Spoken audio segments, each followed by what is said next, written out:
सुप्रभात बच्चों, आज हम आपकी पाठ्य पुस्तक हिंदी के अध्याय 18 का अध्ययन करेंगे, जिसका शीर्षक है वाक्य। तो चलिए पाठ को पढ़कर जानते हैं वाक्य के विषय में विस्तार पूर्वक।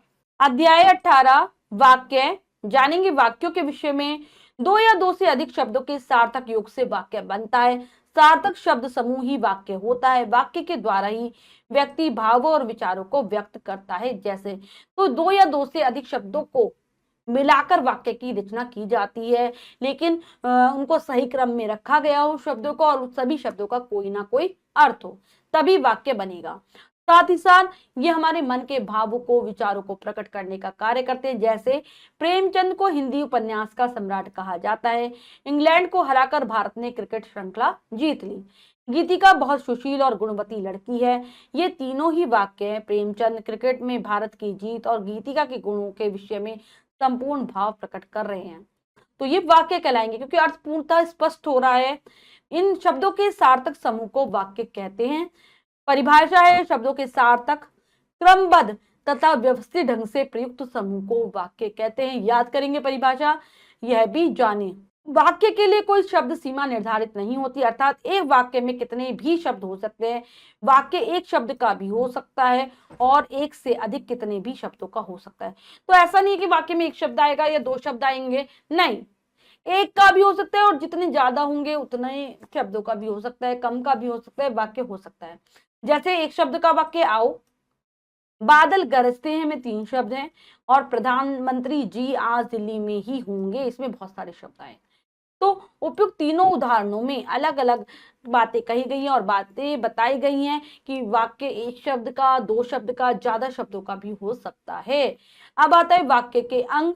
वाक्य के सामान्यतः 2 अंग होते हैं। इन्हीं को हम वाक्य रचना के आवश्यक तत्व भी कह सकते हैं। मतलब इन 2 अंगों से मिलकर वाक्य की रचना होती है।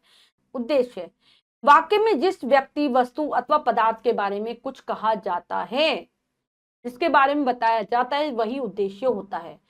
प्रत्येक लेकिन बच्चों एक बात होती है, कई बार जो उद्देश्य होता है वो लुप्त अवस्था में भी रहता है, क्योंकि उद्देश्य का होना आवश्यक नहीं होता। कई बार उद्देश्य छिपा होता है, जैसे, और उद्देश्य के ना होने पर भी वाक्य पूर्ण ही होता है।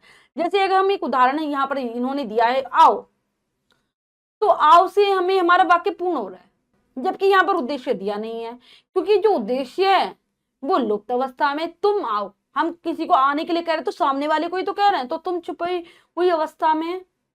तो इसके बिना भी हम वाक्य का अर्थ समझने में क्या है, सक्षम है। लेकिन उद्देश्य है, चाहे वो लुप्त अवस्था में रहे, चाहे वो प्रकट अवस्था में रहे। उदाहरण 2 में बादल तथा उदाहरण 3 में प्रधानमंत्री जी उद्देश्य हैं। तो यहाँ पर हमने 3 पढ़े थे ना उदाहरण, आओ, बादल गरजते हैं, प्रधानमंत्री जी आज दिल्ली में ही होंगे। तो आओ में तो उद्देश्य दिया ही नहीं, बादल गरजते में बादल उद्देश्य, क्योंकि बादल के बारे में बात की जा रही है, और फिर तीसरे वाले वाक्य में प्रधानमंत्री जी के बारे में बात की जा रही है, तो वो उद्देश्य है। जिसके बारे में कुछ कहा जाए वही उद्देश्य होता है। अब आता है उद्देश्य का विस्तार। वाक्य में जो शब्द उद्देश्य की विशेषता अथवा गुण बताते हैं, उन्हें उद्देश्य का विस्तार कहा जाता है। जैसे श्री रामपाल सिंह एक कर्मठ, निष्ठावान और ईमानदार अधिकारी रहे हैं। यहाँ पर उद्देश्य श्री रामपाल और उसकी विशेषताएं बताते हैं। एक कर्मठ, निष्ठावान और ईमानदार शब्द अतः उद्देश्य के साथ आए थे। विशेषण उद्देश्य का विस्तार है। जो उद्देश्य के विशेषण होते हैं, उद्देश्य के बारे में बताते हैं, वो उद्देश्य का विस्तार होता है। जैसे हमने एक वाक्य पढ़ा था यहाँ पर, तो उद्देश्य का विस्तार क्या होगा, तो उद्देश्य का विस्तार क्या है, जो उसकी विशेषता बताए। जैसे श्री रामपाल सिंह एक कर्मठ, निष्ठावान और ईमानदार, तो ये यहाँ तक जो ईमानदार तक है ना, ये सारा हमारी क्या है, उद्देश्य के विस्तार हैं। कहने का आशय है यह है कि विशेषणों द्वारा उद्देश्य का विस्तार किया जाता है। उद्देश्य के विस्तार में उसके प्राय अधिकतम 3 विशेषण जोड़े जाते हैं। उद्देश्य को किस प्रकार से विस्तार देकर वाक्य बनाए जाते हैं, निम्नलिखित उदाहरणों से यह बात भली भांति स्पष्ट हो जाती है। तो यहाँ पर उद्देश्य क्या है, अंजू। उद्देश्य का विस्तार से बने वाक्य कैसे बनाएंगे, मेरी बहन अंजू अंबाला शहर में रहती है, तो मेरी बहन अंजू, ये क्या हो गया, उद्देश्य का विस्तार हो गया। ठीक है। घर, रामा के पास एक बड़ा आलीशान और टिकाऊ घर है। बच्ची, एक सुंदर बच्ची गाड़ी में बैठी थी। स्त्री, यहाँ बैठी स्त्री बहुत सुंदर और सुशील, बहुत सुंदर, सुशील और सभ्य है। उपयुक्त वाक्यों में रंगीन छपे शब्द क्रमशः उद्देश्य, अंजू, घर, बच्ची तथा स्त्री के विस्तार है। तो इस प्रकार से हम अपने उद्देश्य को विस्तार दे सकते हैं। उद्देश्य जिसके बारे में बात की जा रही है। विधेय, वाक्य में उद्देश्य के विषय में जो कुछ भी कहा जाता है वह विधेय होता है। जो भी बात हम उद्देश्य के बारे में बताएंगे वो विधेय है। उदाहरण 1 में आओ, आओ हो गया विधेय। उदाहरण 2 में गरजता है। उदाहरण 3 में दिल्ली में ही रहेंगे। ये सारे क्या है हमारे विधेय। मतलब जो क्रिया, मतलब जिसके बारे में जो भी बात होगी वो पूरा विधेय हो जाएगा।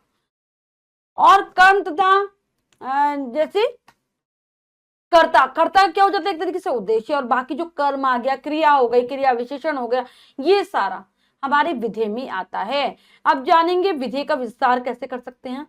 जैसा कि स्पष्ट ही है कि वाक्य की मुख्य क्रिया ही विधेय कहलाती है। मुख्य क्रिया जो आएगी वो विधेय है, और क्रिया विशेषण, कर्म एवं कर्म का विस्तार मिलकर विधेय का विस्तार कहलाता है। जो भी क्रिया विशेषण आ रहा है उसमें, ठीक है, वो, और जो कर्म आ रहा है, वो कर्म का जो विशेषण आ रहा है, कर्म के बारे में जो बताई जानी चीज, वो सारा विधेय का विस्तार है। जैसे स्नेहा जल्दी से तैयार होकर अपने विद्यालय चली जाती है। यहाँ पर चली जाती है विधेय है, क्योंकि वही वाक्य की क्रिया है। विद्यालय उसका कर्म है, अपने उसका विशेषण होने के कारण कर्म का विस्तार है। जल्दी से तैयार होकर रीतिवाचक क्रिया विशेषण है, अतः जल्दी से तैयार होकर विद्यालय विधेय का विस्तार है। तो स्नेहा उद्देश्य, बाकी सारा हमारा विधेय में ही आएगा, जबकि चली जाती है ये विधेय, बाकी सारा क्या है, विधेय का विस्तार है। कहने का आशय यही है कि कर्म, उसके विशेषण और क्रिया विशेषण द्वारा विधेय का विस्तार किया जाता है। विधेय के विस्तार की प्रक्रिया द्वारा किस प्रकार से वाक्य बनाइए जाते हैं, निम्नलिखित उदाहरणों से भलीभांति स्पष्ट हो जाता है। बनाइए नहीं, बनाए जाते हैं। यहाँ पर विधेय और विधेय विस्तार से बने वाक्य हैं। जैसे रहने दो, मुझे गांव में ही आराम से रहने दो। चाहिए, मुझे आज ही एक बड़ा रंगीन टीवी चाहिए। खो गई, शकुंतला की दुष्यंत द्वारा दी गई अंगूठी अचानक खो गई। सुलाती है, माता बच्चे को थपकी देकर सुलाती है। तो यहाँ पर मुझे, मुझे, शकुंतला और माता, ये क्या है, उद्देश्य, और बाकी सारा जो आ रहा है वो विधेय का विस्तार है। रहने दो, चाहिए, खो गई, सुलाती है, ये विधेय थे, और बाकी सारा इनका विस्तार है। उपयुक्त वाक्यों में रकीन छपे शब्द क्रमशः रहने दो, चाहिए, खो गई तथा सुलाती है विधेय के विस्तार हैं। बस मुझे, मुझे, ठीक है, ये सारे हमारे, अगर हम इनको छोड़ दे, पहले वाले शब्द जो कि करता है, बाकी सारा हमारा विधेय का विस्तार होगा। अब है वाक्य के भेद। वाक्य का वर्गीकरण निम्नलिखित 2 आधारों पर किया जा सकता है। पहला है रचना के आधार पर वाक्य भेद। रचना की दृष्टि से वाक्य के अग्रलिखित 3 भेद होते हैं। पहला है सरल तथा साधारण वाक्य। जब किसी वाक्य में एक ही उद्देश्य, कर्ता और एक ही विधेय क्रिया होता है तो उसे सरल अथवा साधारण वाक्य कहते हैं। तो सरल वाक्य में एक उद्देश्य होगा, एक विधेय होगा। जैसे बंदर गुर्राता है, यात्री नौका में बैठे हैं, शेर जंगल में सोता है, लड़की लिखती है। उपयुक्त सभी वाक्यों में एक ही कर्ता और एक ही क्रिया है, अतः ये सभी सरल वाक्य। तो बंदर, शेर, यात्री, लड़की, एक एक उद्देश्य है, एक एक कर्ता है और एक एक इनकी क्रिया दी है। गुर्राता है, सोता है, बैठे हैं, लिखती है। तो ये सरल वाक्य है। अगला है संयुक्त वाक्य। जब एक अथवा एक से अधिक स्वतंत्र और सरल वाक्यों को किंतु, परंतु, और, तथा, एवं, इसलिए आदि समुच्चय बोधक अव्ययों द्वारा जोड़कर नए वाक्य, एक वाक्य बनाया जाता है तो उसे संयुक्त वाक्य कहते हैं। मतलब 2 या 2 से ज्यादा स्वतंत्र वाक्य को, जो अपने आप में स्वतंत्र सरल वाक्य, उनको हम जोड़कर एक नया वाक्य बना देते हैं और कुछ समुच्चय बोधक शब्दों से उनको जोड़ते हैं, जैसे किंतु, और, परंतु, अथवा, इसलिए आदि के द्वारा, तब ये हमारे संयुक्त वाक्य हैं। जैसे 2 वाक्य हमने लिए, रात हो गई है, सभी लोग अपने अपने घरों में दुपक गए हैं। ये 2 स्वतंत्र और सरल वाक्य, इन दोनों वाक्यों को और शब्दों द्वारा इस प्रकार जोड़ देने पर रात हो गई है और सभी लोग अपने अपने घरों में दुब गए हैं, यह वाक्य बनता है। यह संयुक्त वाक्य है। कुछ अन्य उदाहरण भी देखिए। प्रातः हो गई और पक्षी घोंसलों से उड़ चुके हैं। मोहन ने भजन किया ही था कि रमेश उसे बुलाने आ गए। ये हो गया हमारा संयुक्त वाक्य। अब आते हैं मिश्रित वाक्य। जब दो से अधिक सरल अथवा संयुक्त वाक्यों को मिलाकर एक वाक्य बनाया जाता है तो उसे मिश्रित वाक्य कहते हैं। मिश्रित वाक्य में एक प्रधान वाक्य होता है और दूसरा वाक्य उस पर आश्रित होता है। तो मिश्रित वाक्य में दो या दो से अधिक वाक्यों को आपस में जोड़ा जाता है, लेकिन इसमें एक तो प्रधान होगा, यानी कि एक मुख्य वाक्य रहेगा और बाकी उस पर आश्रित होंगे, निर्भर होंगे वाक्य। जैसे मनोरमा आगरा नहीं जा सकी क्योंकि उसकी गाड़ी छूट गई। तो गाड़ी छूट गई, मुख्य वाक्य क्या हुआ, मनोरमा आगरा नहीं जा सके, बाकी उस पर आश्रित वाक्य है। वह छोटी सी लड़की है, सीमा की बहन की ननंद है। वह जो छोटी सी लड़की है सीमा की बहन की ननंद है। तुम इतना भी नहीं समझते कि मैं सरकारी कर्मचारी होने के कारण चुनाव नहीं लड़ सकता। मिश्रित वाक्य में प्रथम वाक्य से कोई बात स्पष्ट नहीं होती कि वक्त के कहने का आशय क्या है, कि वक्ता, इसीलिए श्रोता के मन में आगे जाने की उत्सुकता बनी रहती है। उपयुक्त उदाहरण में प्रथम वाक्य को सुनने के बाद श्रोता के मन में उत्सुकता होती है कि मनोरमा आगरा क्यों नहीं जा सकी, जिसका उत्तर मिलता है उसके बाद वाले वाक्य में से कि उसकी गाड़ी छूट गई है। इसी प्रकार शेष दोनों वाक्यों में भी प्रथम वाक्यों से कोई बात बिल्कुल स्पष्ट नहीं होती, तो हमें आश्रित वाक्य का सहारा लेना पड़ता है। अगला वर्गीकरण पढ़ेंगे अर्थ की दृष्टि से वाक्य के भेद। अर्थ की दृष्टि से साधारण वाक्य को निषेधात्मक, प्रश्नवाचक, आज्ञावाचक आदि में परस्पर बदला जा सकता है। इसके कुछ उदाहरण इस प्रकार हैं। तो बच्चों यहाँ पर दिखाया गया कि हम किसी एक साधारण वाक्य को किस प्रकार से परिवर्तित कर सकते हैं। मोना खेलने जा रही है, ये हमारा विधानवाचक वाक्य है, एक तरीके से हम कह सकते हैं साधारण वाक्य है ये। ये हमारा हो गया विधानवाचक वाक्य। मोना खेलने नहीं जा रही है निषेधात्मक वाक्य। क्या मोना खेलने जा रही है प्रश्नवाचक वाक्य। यदि मोना खेलने जा रही है तो प्रश्न होगी संकेतवाचक वाक्य। संभवतः मोना खेलने जा रही है संदेहवाचक वाक्य।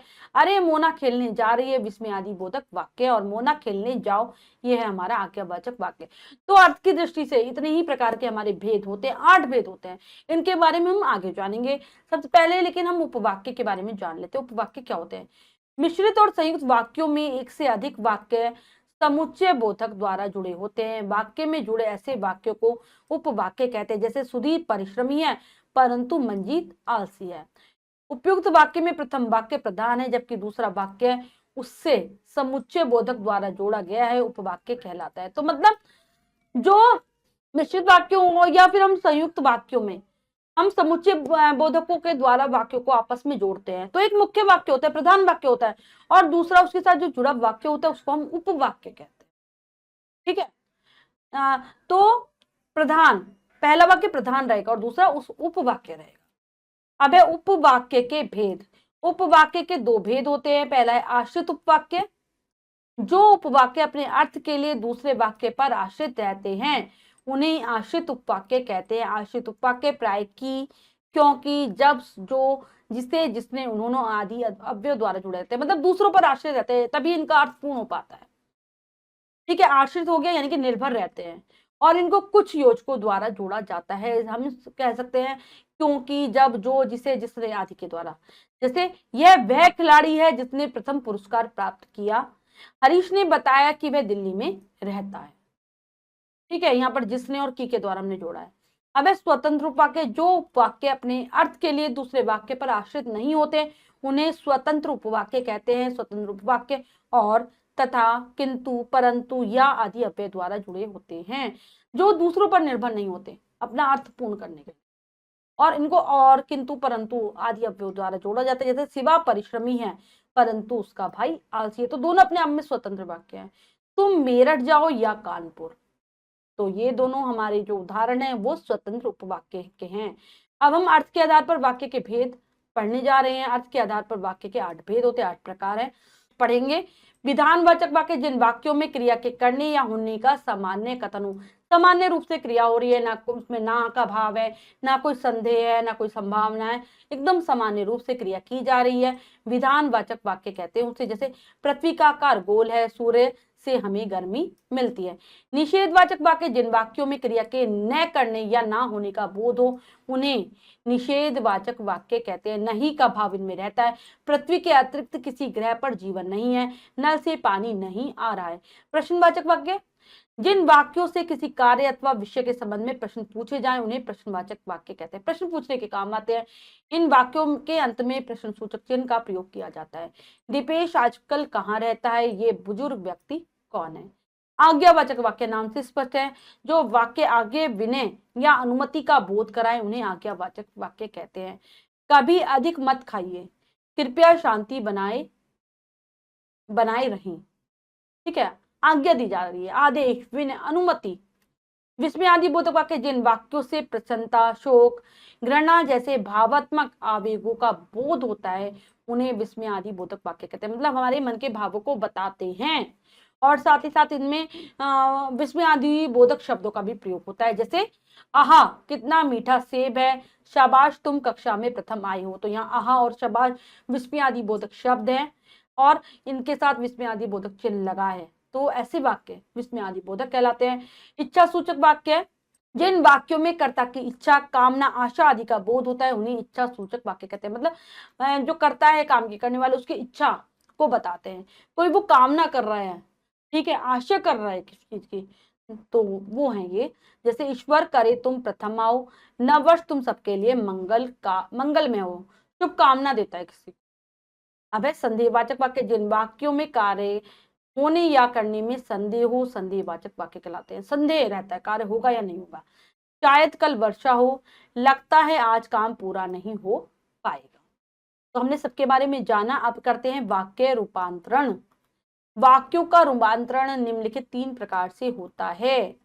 बदलाव, परिवर्तन वाक्यों में।